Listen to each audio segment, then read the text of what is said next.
Welcome back to What Arty Noobs with General Disturbance. This is an Object 907. It's a tier 10 Russian premium medium tank.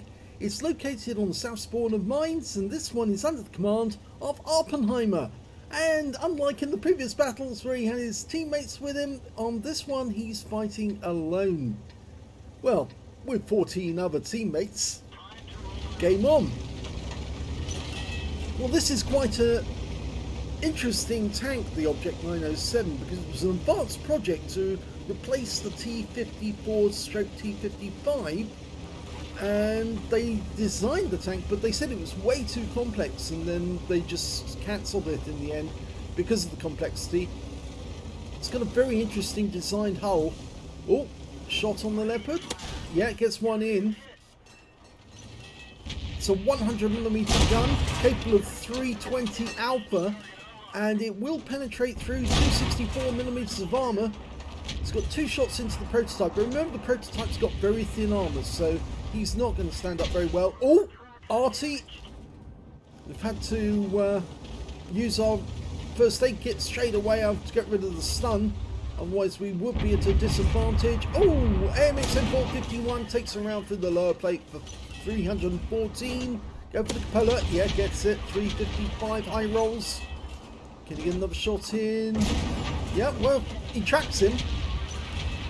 And he's still stunned. He's not looking our way and takes another round through the cupola. He's just giving us easy shots. He's not even looking at us. And that one's a lower plate again, but a low roll. Couldn't get through the upper plates. It's very tough. Trying to go for the cupola again, but he's hidden it.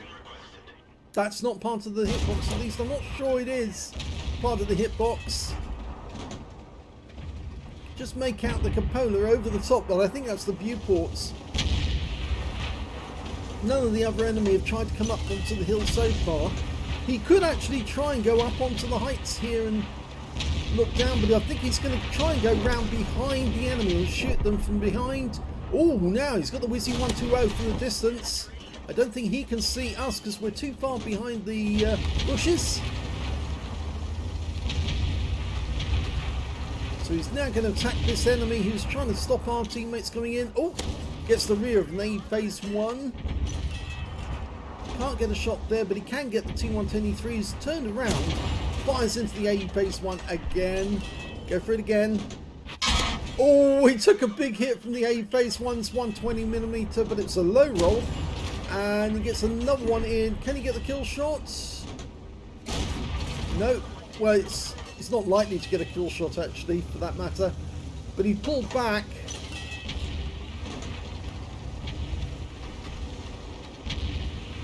Okay, the enemy knows we're here, so we're going to pop over this side and see who else we can annoy. Super Conqueror, get him by the rear, the turret, the bustle. Go for another one. Yep, and it's the front of the turret, so it's probably the gunner or the loader. Another one in. Go for the no, he won't get a kill shot, but he will get the engine, and now he can take him out. Yep, got him. Standard reload 6.25 seconds, and he's got 4.83, so he's really rocking these shots in, racking up the damage. Up to 5,000 hit points of damage already. Can't see any enemy over on the plateau, but he can certainly do this guy through the turret. That was an E4. Must be a bit annoying for him because, of course, he can't turn his turret around the other way. And the Arty tried to have a go at us. Okay, you can't get the E3. He's, remember, oh no, don't get too close. You'll fall over the edge. And you'll land directly on top of the T-95, which could be awkward. No, I don't think you're going to make it. You're going to fall over. You're going to fall over. Yes, he does get it. But he takes around in the turret, or in from the tracks on the E5. He's risking an awful lot by being over the edge there. And the E5 goes down. So now he could ride the T-95 rodeo style. He's decided to do it to the E3 instead. Look at this. Oh, he's racking up the damage on the E3. Unfortunately, he's fallen off. And now the E3 gets a chance, but obviously our mouse is trying to protect us, and he does protect us. Now we can get the E3, immobilise him. We hit him in the tracks. It ricocheted off. And there's the kill shot. Now we go for the T-95.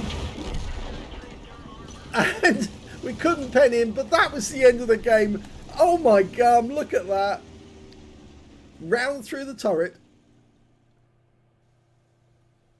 I almost felt like calling out hee-haw, riding him as if he was a rodeo horse, the T95, well in fact the T110 E3, E4 in the end. No, it was an E3, but it certainly was incredibly funny for him to be jumping on top of that enemy tank and crushing him to death. He didn't get the kill, but he did pick up a large amount of hit points, and that gave the mouse the opportunity to jump in quickly and defend us and stop the E3 from getting his gun to bear on Awppenheimer and taking him out of the game. He got a second-class tanker in that game, but he did get his second mark of excellence. So very well done on that, being consistent and getting up to 85%. So he's scoring a lot of damage. He's getting a 5 for effect for more damage than the hit points of his own vehicle, a bruiser medal for getting at least 5 critical hits. In fact, he got 7. He got a high caliber for dealing the most damage in that game overall, as well as Confederate for hitting more of the enemy than anyone else on his team. His win rate from that battle was 5,234, which is super income standard, which is why I think the mouse was trying to protect him, because not only did he know that the 907 doesn't have much in the way of armor, and he could be wiped out with one easy shot from the E3. But I think he also recognised that Awppenheimer had actually been doing a huge amount of damage to the enemy tanks, and so he wanted to protect Awppenheimer from being wiped out. Let's have a look at team score. 6,659 hit points of damage. The next high scorer was the mouse with 3,301, followed by the Super Conqueror with 3,160. When it came to kills, it was actually the mouse who did the best with 3 kills out of that game. 2 kills went to the Super Conqueror, the Leopard prototype, the TNH T-Viz 51. Nobody on the enemy team managed to get more than 1 kill. In fact, only 3 tanks actually got a kill in that game at all. One of those was the E3, the other one was the E5 and the Super Conq. Awppenheimer only got 1 kill, but he got the huge amount of damage on the enemy. And when it came to base XP, he's tops with 1,158. The M6Y managed to get 1,072, and the mouse got 1,006. So these 3 players between them were really putting the damage on the enemy, as well as the Super Conqueror with 965 XP for him. So he wasn't far behind his platoon mate.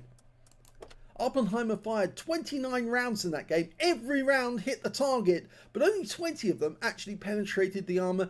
6,659 hit points of damage, of which 315 were at more than 300 meters. That was the shot on the Wizzy 120, I believe. He got 3 hits from the enemy, 2 penetrations, 1 non-penetrations. You saw one of those hits went straight through the turret. It was a heat round, and it made a very big hole there, so he lost a fair amount of hit points from that shot.